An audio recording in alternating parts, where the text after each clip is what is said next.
Good evening, everybody. Welcome to the London School of Economics. So I'm Wouter Den Haan. I'm a professor here at the LSE. It is my privilege to introduce today's speaker. But before I do that, I'd like to make a couple announcements. So the plan is that Professor Eichengreen is going to talk for roughly 30-40 minutes. And then after that, there's a possibility to ask him some questions. So that will take roughly 30 minutes. And so it's hard to predict these things, but we expect to be done in an hour 15 minutes. Make sure your mobile phone is on silent. But if you want to use your mobile phone to tweet, is that the hashtag is LSE Mirrors. The event is being recorded, and if everything goes according to plan, then it should be available on the website of LSE Events and of the website of the Centre For Macroeconomics. And then after the event, you have the possibility to buy Barry's book and get it signed. And the plan is, if you want to do it, you can buy it outside, and you come back, and then Barry will be waiting on this stage to sign it for you. So now let me turn to the second part of my job, and that's to introduce this evening's speaker. So Professor Eichengreen is a professor of economics and political science at the University of California-Berkeley. He has written several books and numerous articles in prestigious academic journals, and also op-eds in outlets such as the Financial Times.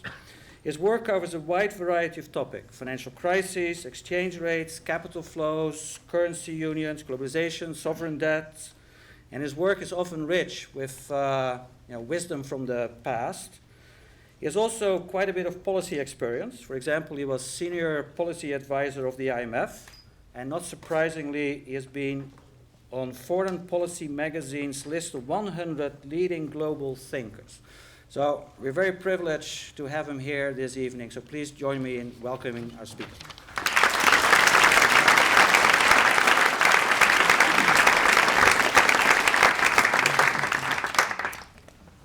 Wouter, thank you. You could have mentioned that I'm no longer on that list.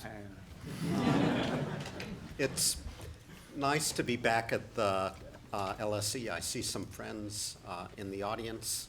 I was last here in this lecture theater 4 years ago when I had a previous book called Exorbitant Privilege, The Rise and Fall of the Dollar.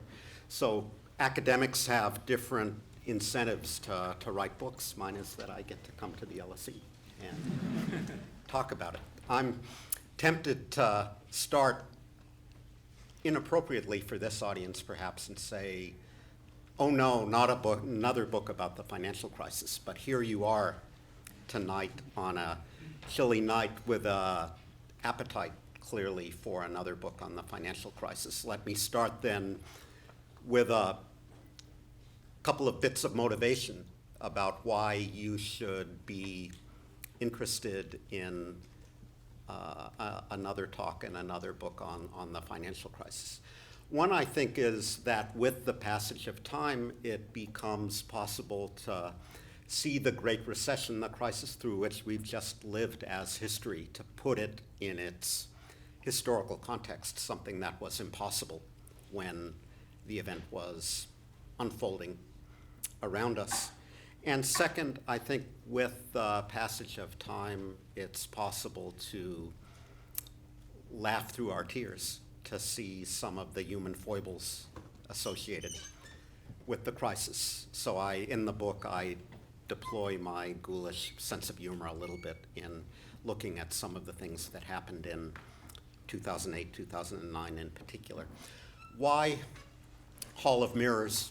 Because there are some striking parallels between what happened in the 1920s and 1930s and what happened most recently, including the decision made in that hall in mirrors at the palace in Versailles following World War I. There was a decision not to provide debt relief to a troubled country. That has some parallels with what has been happening in Europe most recently, but also because I think the metaphor of Hall of Mirrors reminds us of the way these two crises relate to one another. The lessons of the Great Depression. I'm waving my fingers because I think this notion, lessons of the Great Depression, is something that we should think about. The distilled wisdom that flowed from what people have been writing and teaching about the Great Depression of the 1930s, importantly informed and shaped how our policymakers responded to the Great Recession. And I think reciprocally, having lived through the Great Recession, we are forced to think differently now about the history of the Great Depression. I know myself, Wouter could have also mentioned that I'm on sabbatical this year at another one of those universities, Cambridge, up the road, when I do a little bit of teaching. Next month and the month after on the Great Depression, I will have to adjust my lecture notes given the experience through which we've just lived. So this book is about that reciprocal relationship between the two crises. It's about why recovery from the Great Depression hasn't been more complete and post-crisis reform hasn't been more ambitious. And it's about how we got into this mess in the first place. So let me start with the role of history. History is a lens through which we, by which I mean informed public and our policymakers alike, view current problems. And the logic of historical analogy is never more compelling than during crises, when there's no time to build careful analytical models and test them for fitness to the circumstances at hand. So this is an obvious point that foreign policy specialists, for example, have frequently referred to, how the Munich analogy powerfully shaped Harry Truman's response to the Korean crisis. You can think of the power of the analogy, which may be well-placed or misplaced, depending on your view. Between 9/11 and Pearl Harbor, there are over 100,000 unique internet references, according to Google, to that analogy. So it was then with the Great Recession of 2008, 2009, and the Great Depression of 1929, 1933, the two great economic and financial crises of the last century. There's no doubt that conventional wisdom about the earlier episode, what I've referred to in quotes as the lessons of the Great Depression, powerfully shaped the response to the more recent crisis. In particular, the decisions of our policymakers were powerfully shaped by received wisdom about the mistakes of their predecessors. In the 1930s, when that earlier crisis hit, those predecessors had succumbed to the protectionist temptation. They had cut public spending at the worst possible time. They had failed to stabilize the money supply. They had neglected their responsibility for financial stability. The result was collapsing banks, collapsing prices, collapsing trade, and a collapsing economy, in a phrase, the Great Depression of the 20th century. That this economic crisis reflected disastrous but avoidable policy failures became conventional wisdom, courtesy of influential tomes like Milton Friedman and Anna Schwartz's Monetary History of the United States. Therefore, in 2008, heeding the lessons of that earlier episode, policymakers vowed to do better. If the failure of their predecessors to provide emergency liquidity had led to a terrible banking and financial crisis, this time they would flood the markets with liquidity. If failure to stabilize the money supply had led to disastrous deflation, then this time they would cut interest rates and expand central bank balance sheets. If efforts to balance budgets had worsened the earlier slump, then this time instead they would apply fiscal stimulus. As a result of that very different response, unemployment in my country, in the United States, peaked at only 10%. Painfully high, to be sure, but well below the terrible 25% unemployment rate scaled in 1933. This time in the United States, failed banks numbered in the hundreds, not in the thousands. Financial dislocations were widespread, but the complete and utter collapse of financial markets, as happened in the US in the 1930s, was successfully averted. And what was true of the United States was true also of other countries. I write in the book, every unhappy country is unhappy in its own way. And there were varying degrees of economic unhappiness in the 1930s, but a few ill-starred Southern European countries, notwithstanding that unhappiness did not rise to 1930s levels because the policy response was better this time. The decline in output and employment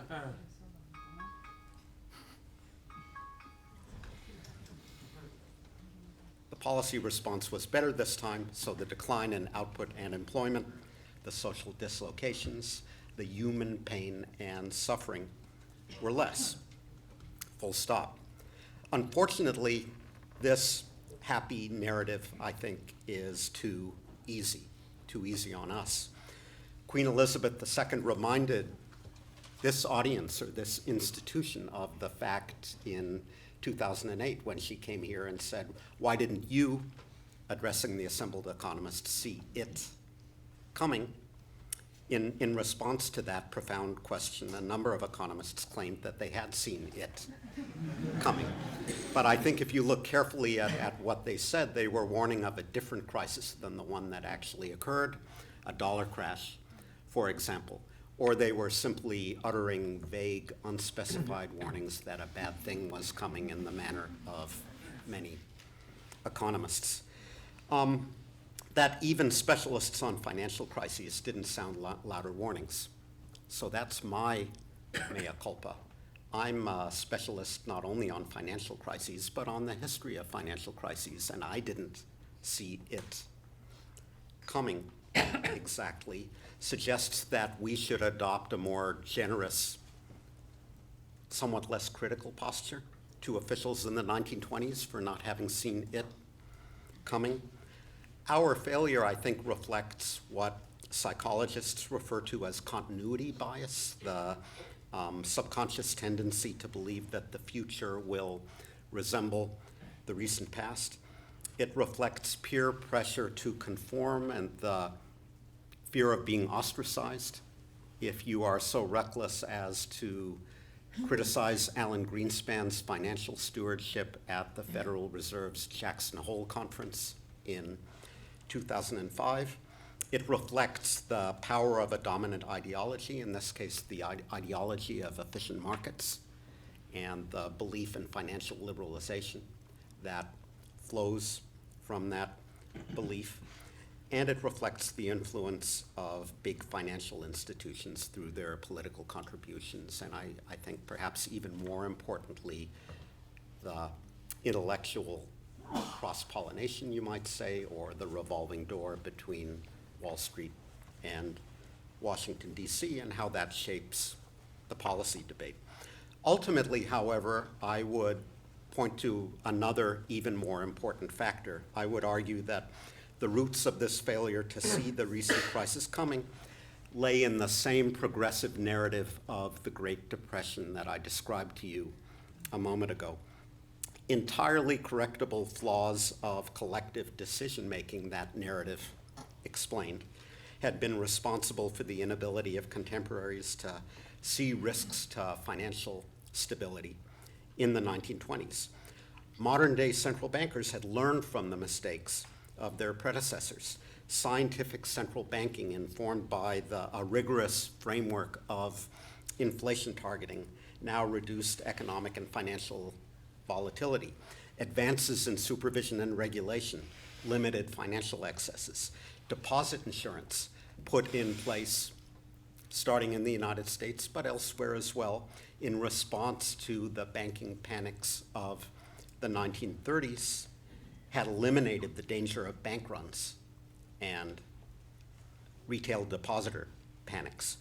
Conventional wisdom about the Great Depression, that it was caused by entirely avoidable policy failures, was itself conducive to the belief that those failures could be, and indeed had been, corrected. It followed that no comparable crisis was possible now, all of which we now know was dreadfully wrong. Part of the problem, I think, is that we, and now again I'm pointing the finger at myself, economic historians, had always done a better job at explaining how the Great Depression became great, why it was such a severe downturn once it was underway, than we had in explaining the buildup of risks and why the downturn occurred in the first place. Here I'm going to talk about the 1920s again, but you can substitute the early 21st century if you wish for every point that's about to follow. We failed to highlight how in the 1920s rapid financial innovation had combined with inadequate regulation and lax monetary policy to create dangerous financial fragilities.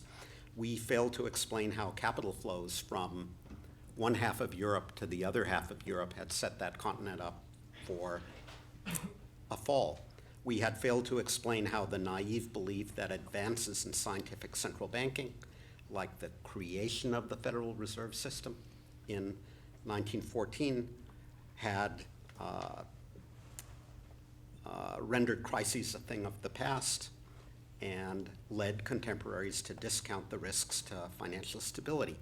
We had failed to explain about how a long period of stability, they called it the new era, we called it the Great Moderation, encouraged excessive risk-taking and empowered those who argued against stricter regulation. Recent experience, I think, suggests the need to write that history more carefully. Had we done so earlier, we might have seen more clearly how the same factors were at work in the early 21st century. There was also the failure to anticipate how disruptive the crisis and the collapse of big financial institutions would be. Specifically, there was the failure to anticipate how disruptive the collapse of Lehman Brothers would be. And here, too, I would blame the lessons of the Great Depression in good part. The conventional narrative about the Great Depression focuses on the disruptive impact of bank failures, commercial bank failures, and runs by retail depositors. Lehman was not a deposit-taking bank. Lehman didn't have retail depositors. It followed from that observation that its failure couldn't pose 1930s type problems. More generally, this view, informed by the lessons of the Great Depression, was why the Ball Accord setting capital standards for financial institutions focused on commercial banks. Deposit insurance focused on commercial banks. Regulation generally focused on commercial banks, a focus that neglected, we now know, the shadow banking system of investment banks, hedge funds, money market funds, commercial paper issuers. It ignored Lehman's derivatives positions. It ignored the fact that wholesale creditors, other banks, could effectively run on Lehman. The result was the decision to allow the uncontrolled failure of Lehman Brothers, in my view, the single most serious mistake of the financial crisis. So it was at that point in September of 2008 that policymakers realized they had a situation on their hands, that we were indeed on the verge of, at risk of another Great Depression. The leaders of the advanced industrial countries quickly issued a joint statement that no systemically significant financial institution would henceforth be allowed to fail. A reluctant US Congress passed the TARP on a second try. One after another, governments took steps to provide liquidity and capital to distressed financial institutions. Central banks flooded financial markets with liquidity. There was the February 2009 London summit of G20 countries with Gordon Brown's $1 trillion fiscal stimulus plan, policymakers congratulated themselves that they had successfully avoided another Great Depression. And yet, I think the results are not everything that those who had learned the lessons of the Great Depression promised us. Post-crisis recovery in the United States has been lethargic. The US economy, as you know, has grown post-crisis at only about half the rate typical of a recovery from a downturn. Recovery has been disappointing in the UK by historical standards. Europe has done even worse with a double-dip recession. If 2 is not enough, it now looks like it's going for 3. This was not the successful stabilization and vigorous recovery promised by those who had learned the lessons of history. At one level, why is no mystery? Starting in 2010, the US and Europe both took a hard right turn toward austerity. Spending under the Obama stimulus, I remind you, peaked in fiscal year 2010 and then headed steadily downward.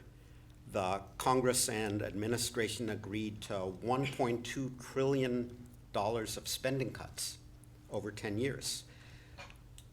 We can argue about the distributional consequences of allowing the Bush tax cuts to expire in 2013, but that too took a big bite out of spending, out of demand, and out of economic growth, and I haven't even mentioned the sequester yet.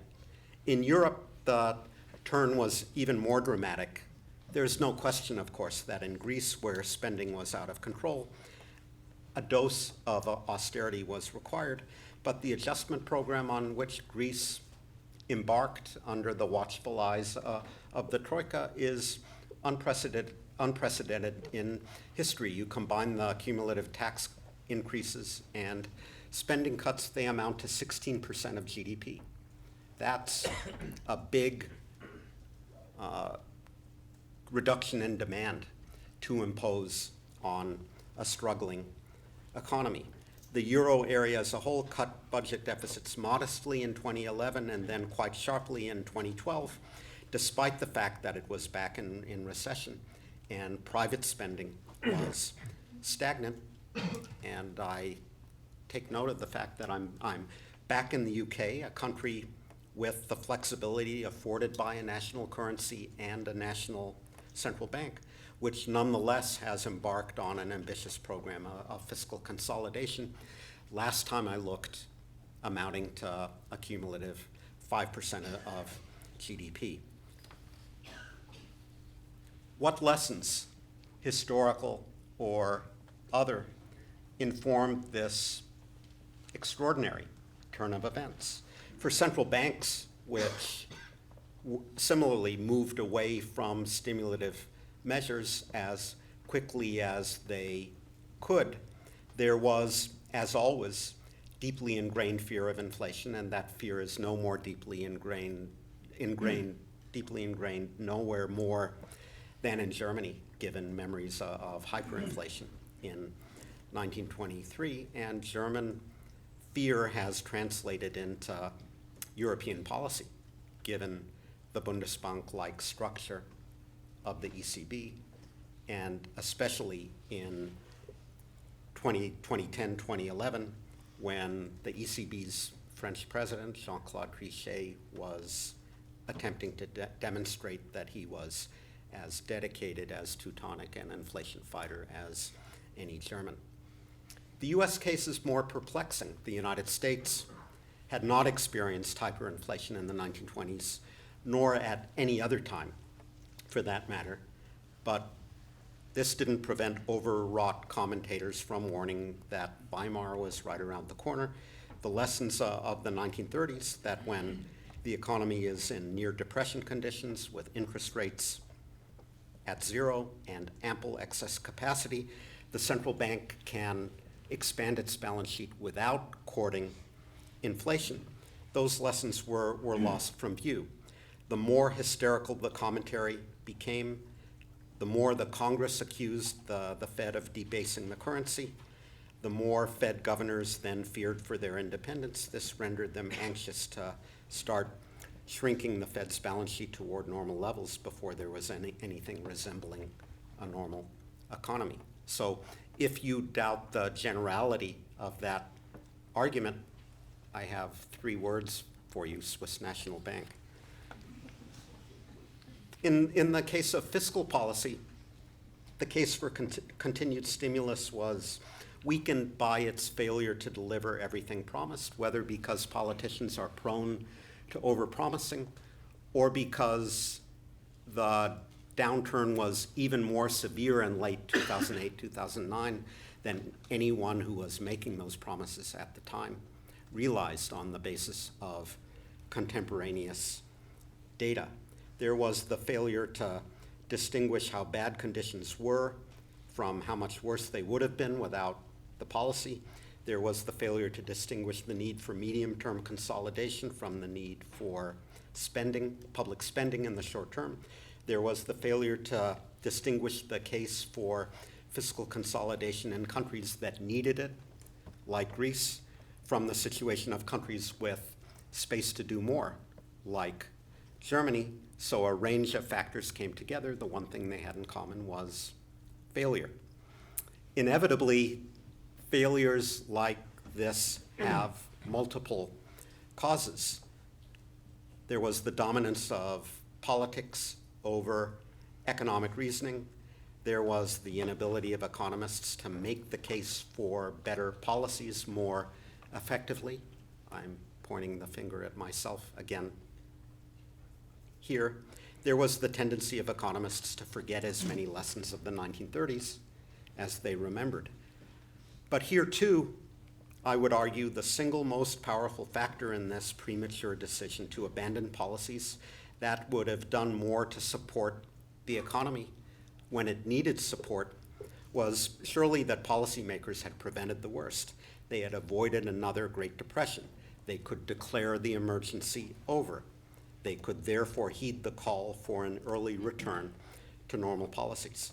The irony then is that their very success in preventing a 1930s-like economic collapse led to their failure to support a more vigorous recovery. And the argument I would make about macroeconomic policies in recovery, I would make about financial reform as well.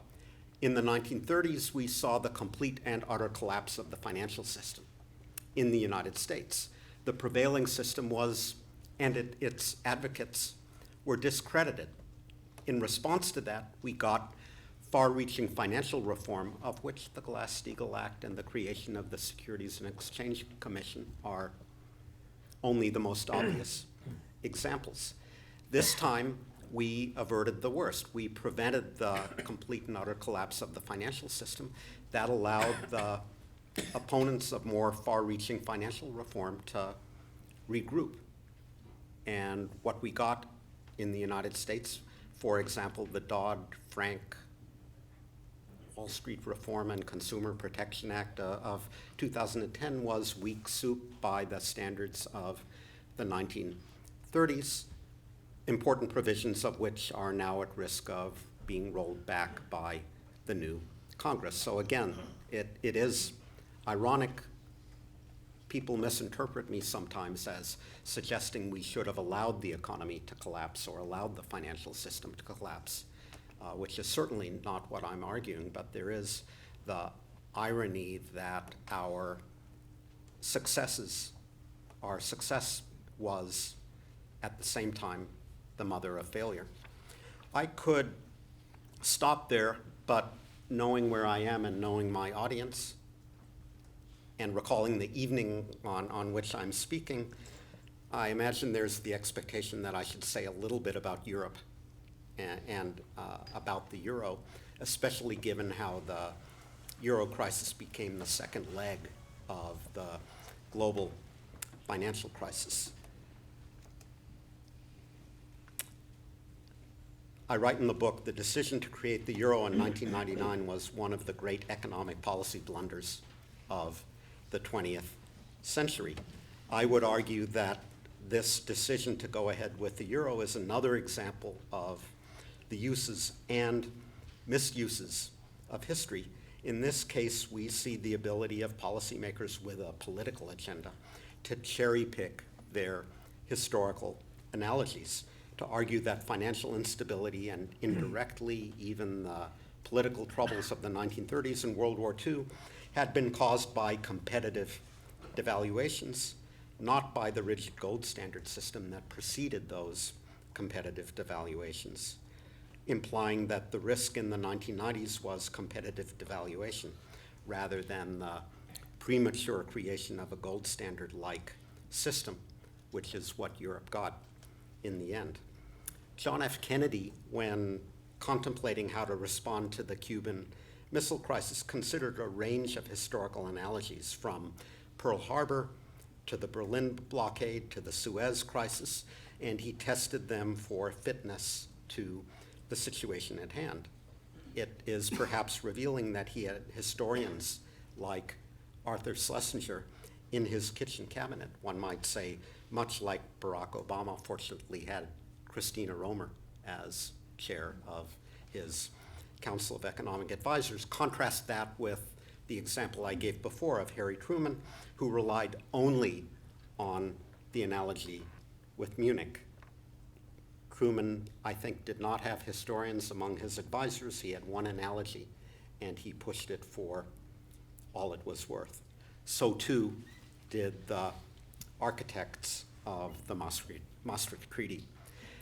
The analogy between the gold standard and the euro system evidently was not clear in the 1990s. It has become clearer with the onset of the crisis.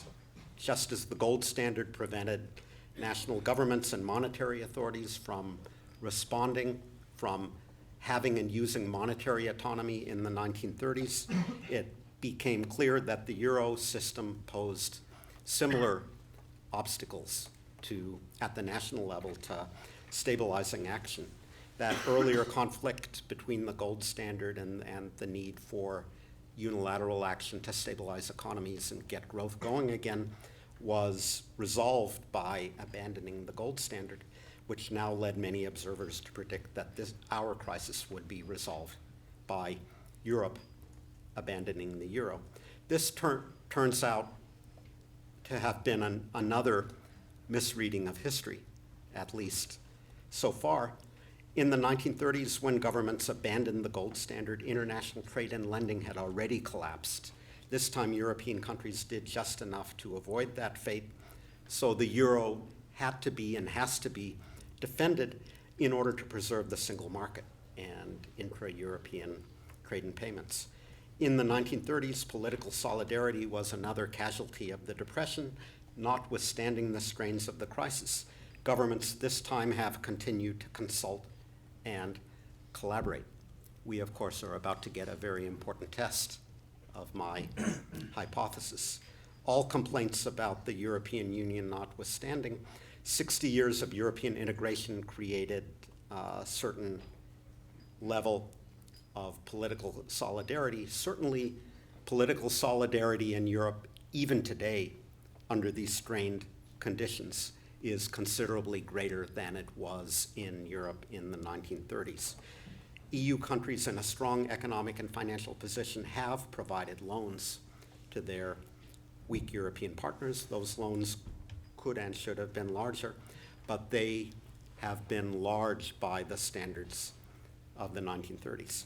Here then is another case where the history of the 1930s is an imperfect guide to policy outcomes. Where the earlier crisis led to the collapse of the gold standard, this one has not led to the collapse of the Eurozone, at least yet. So let me stop there. Thanks.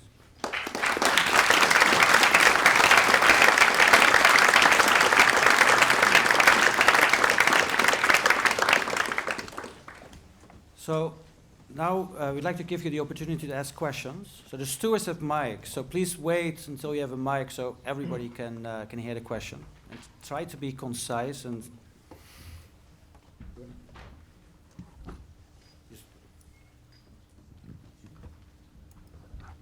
Hi, you mentioned that this time we neglected institutional reforms.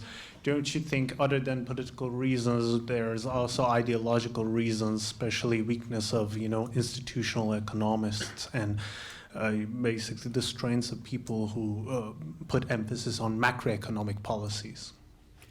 I think, as I alluded to when I made that remark about the continuity bias and about the reluctance of economists to criticize Alan Greenspan's financial stewardship, that there is a tendency, even among economists who by nature are trained to like debate, to go along in order to get along. There is an element of that. I think that there has been a lot of scientific retrogression in the subfield of macroeconomics. And certainly as an economic historian, economic historians are in the business of studying institutions and how they affect the operation of economies. I'm sympathetic to your point. If we taught more institutional economics in graduate school and institutional economists had a larger pulpit, they were able to publish their views in even higher profile publications, would we have avoided the crisis? I'm not sure I would take your argument quite that far.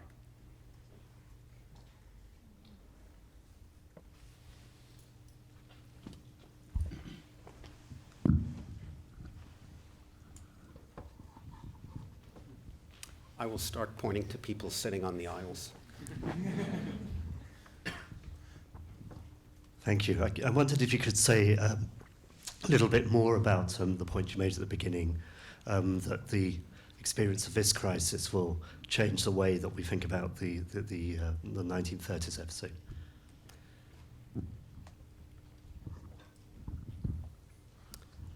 Friedman and Schwartz, for example, taught us that if we stabilize the money supply and stabilize prices, we will avoid the worst. Central banks did a reasonably good job. That's why there is a broadly positive evaluation of how they responded to the crisis in stabilizing money supplies and stabilizing prices. But we learned that that's not enough to head off financial instability, that other kinds of targeted interventions in the financial system are needed in addition. And the story of the Great Depression, as it's written in the future, I think will be much more than simply how the Fed allowed the money supply to contract and prices to fall.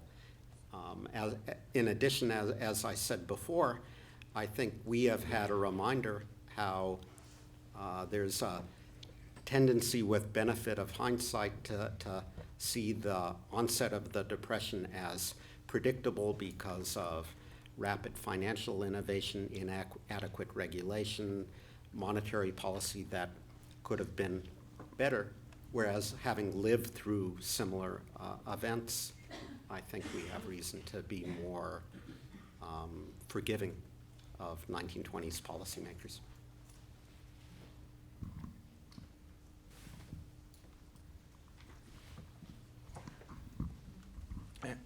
I would like to point it out something that you said during your presentation. You said that we didn't allow to fail some company during the economic crisis, but probably this has been the great failure. So I would like that you explain better this point.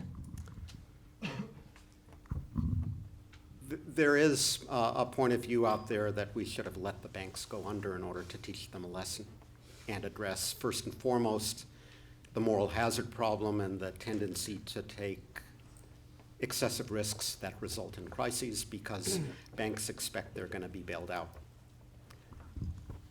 My view has been and remains the first order of business is to stabilize the patient and stem the bleeding, and then to worry about the underlying condition later. So I am supportive, broadly speaking, of the view that policymakers in the advanced countries took. I find myself agreeing with Timothy Geithner's view in this context, that however distasteful it was, we had to save the banks in order to save the economy and prevent households from suffering more, and that the task of dealing with the moral hazard problem, dealing with financial reform, dealing with structural reform was the next problem to deal with. You stabilize the patient first, and then you deal with curing the underlying condition later. A theme of my book, of course, is it's not that easy. The more successful you are at stabilizing the patient, the less urgency you feel about curing the underlying condition. What do you do about that? I think the best we can do is have talks like this, and all I can do is write a book like this to remind people that the urgency of reform is still there. Even if the patient is stable, the underlying condition is not cured. I'd like to follow up on that one.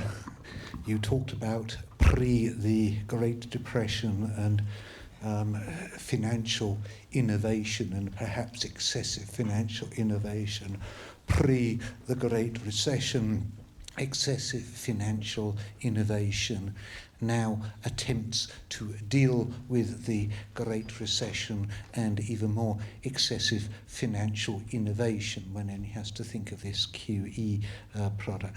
I wonder, going back a little bit, whether one might make reference to, and somebody's got this, Weigel Andrew Mellon, and since we are talking about patients and diseases, there is a boil which had to be lanced. So could you comment upon that, please?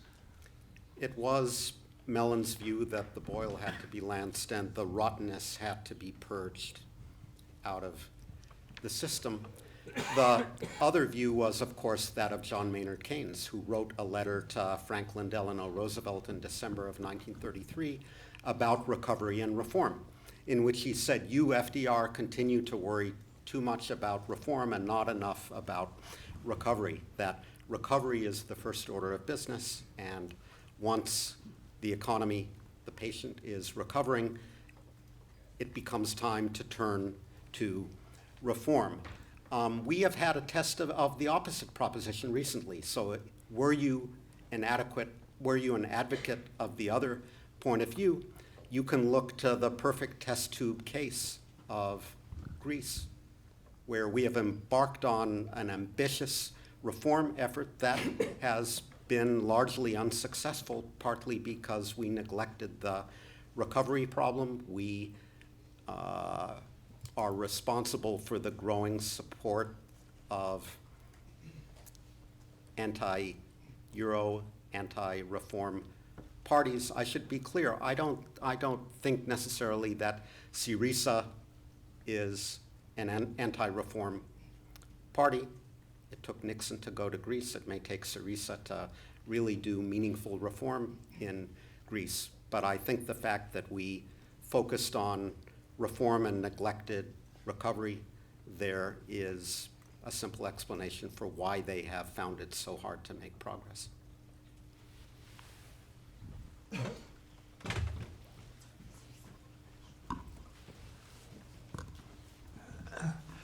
Professor Eichengreen, you mentioned moral hazard, but moral hazard is a problem rather more for the financial sector than it is for those of us who are ordinary depositors in banks.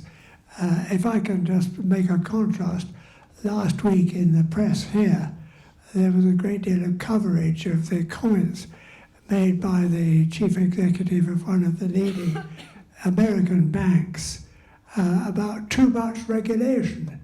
And the problem seems to be that there isn't enough regulation for keeping control of the mega banks, those who are thought to be too big to fail.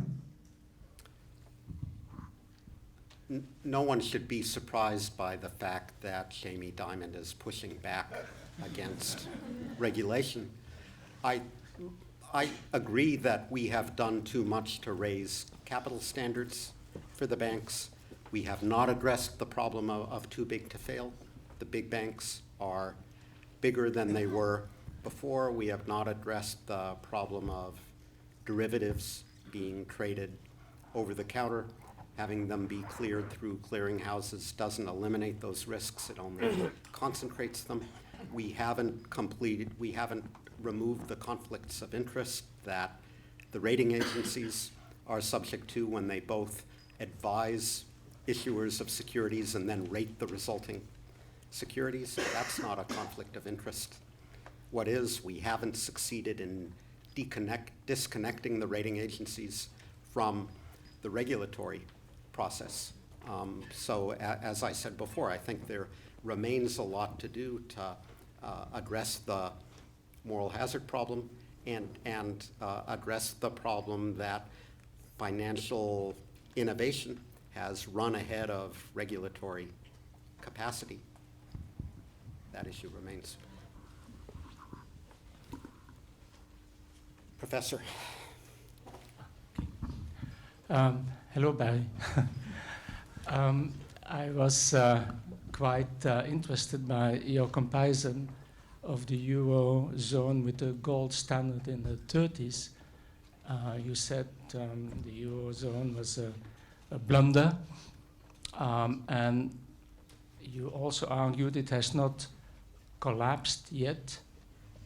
You're going to dispute that point? No, I just want to challenge you now, because you said in the beginning we didn't see it coming. Now you have the chance to see it coming. What is your prediction of the euro? Will it collapse? Because that's what we would like to know, right? Not a wishy-washy prediction that it has not yet collapsed. How about instead of being wishy-washy, I give you a probability distribution? I can tell you my prediction. Let me start with my prediction circa 2007. So I was asked by an NBER conference, subsequently a volume on Europe and the euro, to write in 2007, before any of this started happening, the chapter on the breakup of the Eurozone. And my conclusion there, going out on a limb, was that the probability of breakup circa 2007 was vanishingly small, close to zero. It couldn't happen because while the economic costs of holding the euro together in the face of an asymmetric shock were certainly high, the costs of breaking it up were even higher. And if you do a simple economic cost-benefit analysis, you will see that it's in the interest of European policymakers, to coin a phrase, to do what it takes to hold the euro area together. So what did I miss as a good political economist? Well, as a good economist, I didn't see it coming. Who could imagine an asymmetric shock of the magnitude that Europe experienced subsequently? That was a failure of imagination. I would argue a failure of collective imagination. And I underemphasized the fact that economic policy is often made on non-economic grounds, that it's politicians with rather different issues in mind that ultimately decide whether Greek debt will be restructured and whether there will be a renewed effort in the direction of structural reform in Greece in response to that. So my position for a long time is that the euro was a mistake, but history doesn't run in reverse, that getting out of the euro is more difficult than getting out of the gold standard in the 1930s, that under the gold standard, Britain still had sterling. Britain's debts were denominated in sterling. It was easy to change the parity of sterling, relatively speaking. Greece doesn't still have the drachma. Reintroducing the drachma is not straightforward. serious debt default is implied in the decision to reintroduce the drachma and depreciate it against the euro, which is presumably the purpose, because Greece's debts are denominated in euro. So when I'm home, I use the analogy that the euro is like Hotel California. You can check in, but you can't check out.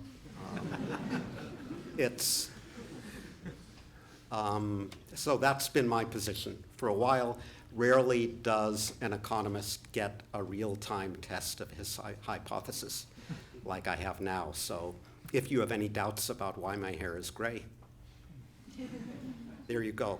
I continue to think that it's in everyone's interest, in the interest of Greece, in the interest of Germany, in the interest of the Netherlands, in the interest of Finland, to find an accommodation here. That the gold standard broke up in part because the country at its center, the United States, became an engine of deflation, and the Fed did fall down on the job. Events in Europe could evolve in a different direction starting tomorrow. So I think there still is a relatively high probability, there I go, that the euro will survive, although I would agree with the implication of your question, Paul, that the risks are probably higher now, the risks to the survival of the single currency are higher now than they've been previously, because banks in the strong countries have been disconnected from debts in the weak countries, because political positions all over Europe are hardening, because centrist parties are losing political support given the extent and given the depth and duration of the crisis. I think Europe is at a very risky juncture, and I'm still hopeful that it will pull through. How's that? Perfect. Way in the back.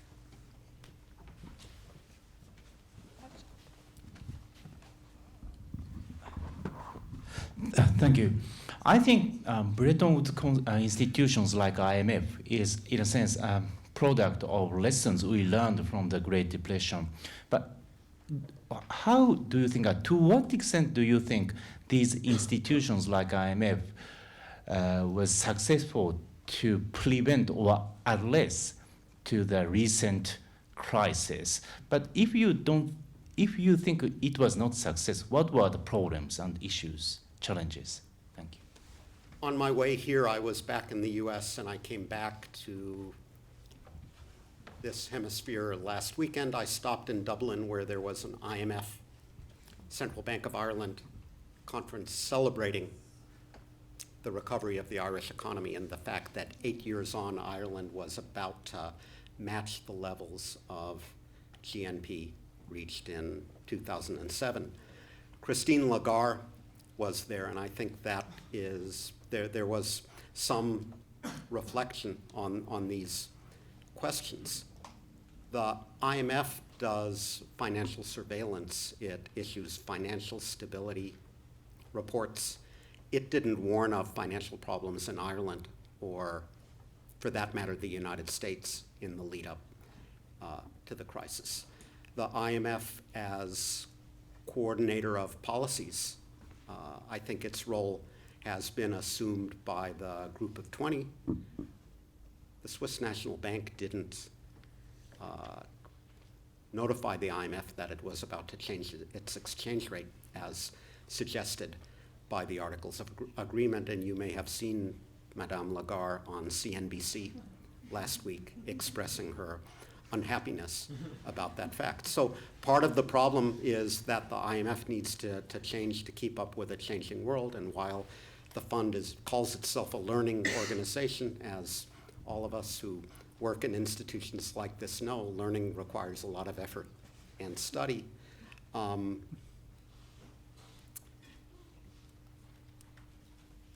Let me leave it at that. There are questions upstairs as well. One here. I was wondering what lessons from history might help us understand the risks coming from other economies, such as risks from China in the shadow banking sector and the real estate bubble there. If you ask me what am I worried about, what keeps me up at night at the moment, I worry about events like what happened late last week, where there's a shock where a central bank wrong-foots the markets or something like that, and a big financial institution goes under, and not only a relatively small foreign exchange platform here in London and another one in New Zealand. I worry about the US Treasury market. It so happens that the petroleum exporting countries, if you include Russia, are the third largest holders of US Treasuries after China and Japan. And as they suffer balance of payments weakness, financial problems, need to intervene in the foreign exchange market, they could be forced to sell off a bunch of those assets all at once. And we learned late last week that financial markets are less liquid than they were before the crisis. I worry about those things much more than I worry about a hard landing in China, because I think China is still enough of a controlled economy that they can control the rate of descent of the Chinese economy. China has $3 trillion of reserves. What are they good for? They're good for recapitalizing the banking or shadow banking system if the need arises. I'm not much worried about Russia. When the big Russian financial collapse comes, as it will, because Mr. Putin could only instruct Gazprom and the other state-linked companies to use their dollar reserves to support the ruble once. Now that those dollars have been used, capital controls would be the next step. The point is that everybody sees that train wreck coming, and when you do see it coming, you can prepare for the worst. Russia is one of those rare cases where we clearly can see it coming. And finally, all credit to last night's speaker notwithstanding, I don't worry much about secular stagnation in the United States either. I think the US economy is growing now. Mr. Obama was right last night in his State of the Union message to point to the need to address distributional issues, infrastructure issues, other long-term issues in the United States. He was wrong at the same time to say we should close the book on the financial crisis. Those problems are past us. I think those problems are still with us, and they could resurface quickly. There was one more back there as well.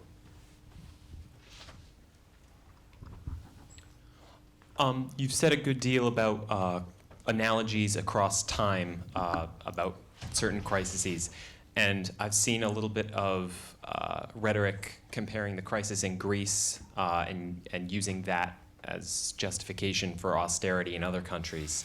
I wonder if you might comment on, if you will, analogies across space on that issue, or maybe any other issues that you have on your mind.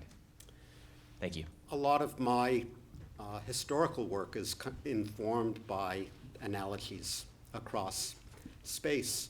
So the original influential literature on the Great Depression took the form of work like Friedman and Schwartz's Monetary History of the United States, an analysis of the Depression in one country, one all but closed economy experience, or at least closed economy narrative. And I think you can learn a lot more by comparing different countries. The comparison I started with was countries that abandoned the gold standard relatively early, like the UK, and recovered from the Great Depression relatively early, versus countries like France that stuck with it for a long time, reflecting their own earlier historical experience. France had a near hyperinflation, a double-digit inflation several years in the 1920s, rendering it more reluctant to abandon the gold standard in the 1930s, and it paid the price in terms of slower recovery. So I'm a big believer in what you're alluding to, which is cross-country comparisons and that kind of empirical work.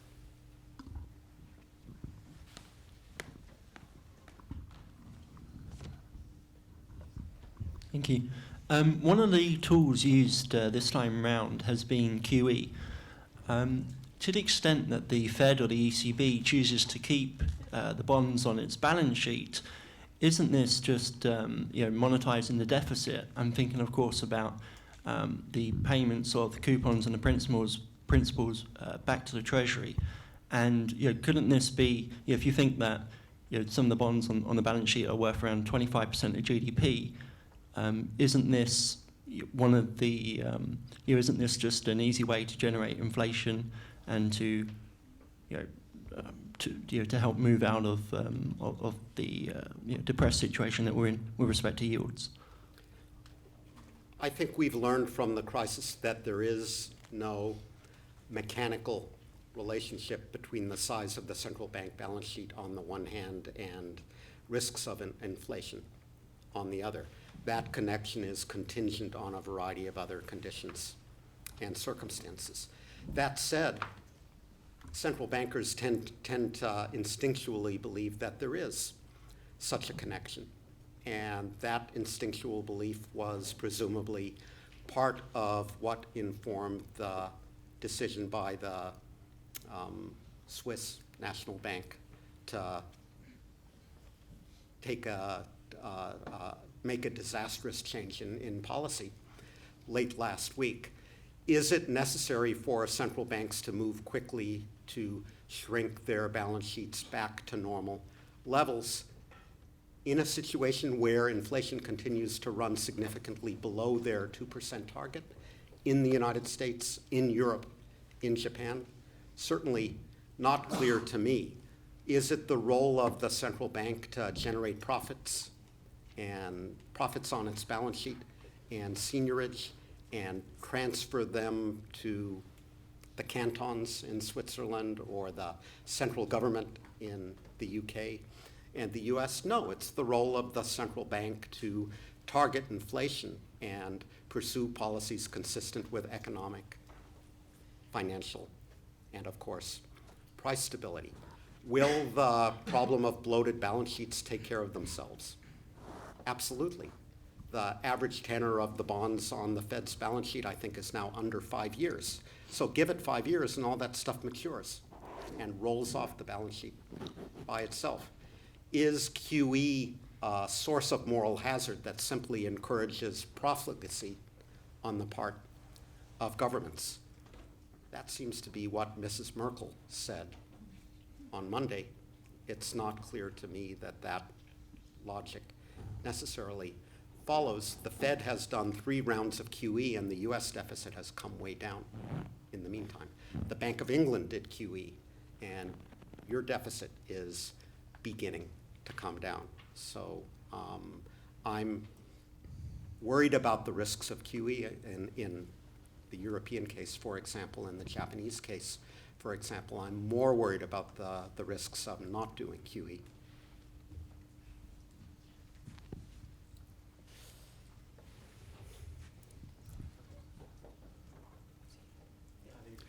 Pick one. Hi, thank you. You had said earlier that in the financial crisis that we just came through, that the failure to save Lehman Brothers was the biggest mistake. But I'm just curious about the counterfactual. So in the scenario where some public-private consortium bails out Lehman, presumably that greatly diminishes the chances that you get TARP and other reforms or other policies that presumably then contributed to financial stability.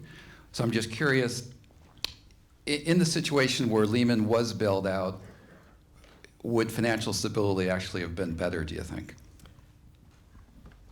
Over what horizon would be the response to the question? So I think the decision to allow the uncontrolled bankruptcy of Lehman did move us to the edge of another total financial collapse and Great Depression. The commercial paper market in the US froze, the repo market froze. There was a run on money market mutual funds. Everything went haywire, and only through a combination of fast footwork and good luck did we avoid the worst. But it, as I say in the book, the ironic result of that was that we did less in terms of financial reform subsequently than we might have done. That's a bargain that different people can evaluate in different ways, depending on the weight you attach to unemployment, which would have been much greater in 2008, 2009, was greater in the scenario where Lehman failed than it would have been, I think, if Lehman had been saved. And how much weight do you put on the importance of financial reform? The financial reform process isn't over. The bad news is that the US Congress wants to roll it back. The good news, in a way, is that we've had a drumbeat of financial scandals that keep the case alive. So we've had the LIBOR rigging scandal, we've had the Forex market scandal, we've had the money laundering scandal, we've had the evasion of sanctions scandal. Terrible scandals all, but the silver lining is they reminded Bill Dudley of the Federal Reserve Bank of New York that the financial crisis wasn't caused simply by a few bad apples, but there's a behavior problem in financial markets that needs to be addressed. More generally, I think your question points to the difficulties of doing counterfactual history. So maybe in closing, since we're running over a little bit, let me give you a hypothesis in financial history. Imagine that the Fed and Treasury stepped in and saved Lehman Brothers in 2008. There would have been no sudden freeze of US financial markets in panic. There would have been no crisis meeting at the White House where Barack Obama articulated a view of the financial crisis and how to end it, and John McCain showed himself unable to get his mind around the problem. If Lehman Brothers had been saved, maybe we would have gotten a McCain administration. What would the implications of that have been for economic and financial policy? Thank you.